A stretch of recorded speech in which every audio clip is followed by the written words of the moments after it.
Saudara Majelis Ulama Indonesia Jawa Timur meluruskan imbauan dari MUI Pusat yang melarang atau mengganti sholat Jumat dengan sholat duhur di rumah terkait merebaknya virus corona. Sekretaris Umum MUI Jatim, Ainul Yakin menjelaskan, larangan sholat Jumat dengan diganti sholat zuhur di rumah ini tidak serta-merta berlaku bagi semua umat muslim di Indonesia.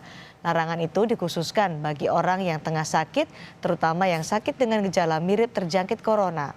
Selain itu, daerah yang tengah mewabah virus corona juga diperbolehkan tidak menggelar sholat Jumat.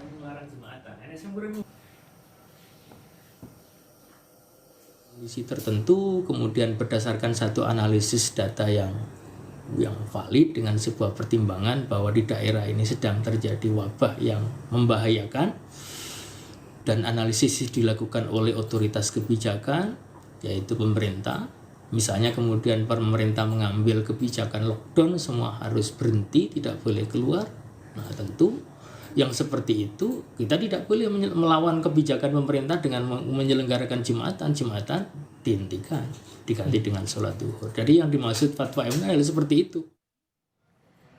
Senin kemarin Majelis Ulama Indonesia mengeluarkan fatwa nomor 14 tahun 2020. Fatwa itu menguraikan jika umat muslim yang sehat berada di kawasan yang berpotensi penularan virus corona tinggi atau zona merah, dianjurkan untuk tidak sholat di masjid dan bisa diganti dengan sholat zuhur di rumah. Sementara itu di tempat yang potensi penularan corona rendah atau zona kuning dan hijau, masyarakat bisa tetap sholat Jumat seperti biasa.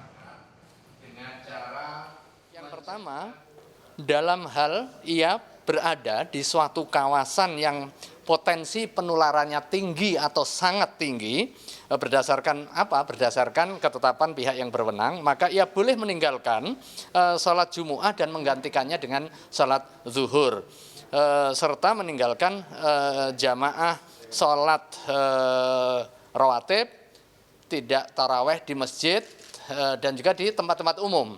Dia bisa menggantinya di tempat yang bersifat private, yang bersifat khusus. Kemudian dalam hal ia berada di satu kawasan yang potensi penularannya rendah, berdasarkan ketetapan pihak berwenang, maka ia tetap wajib melaksanakan kewajiban ibadah sebagaimana biasa. Jadi dia bisa sholat Jumat di satu kawasan yang memang potensi penularannya rendah, atau memang tidak masuk di dalam zona merah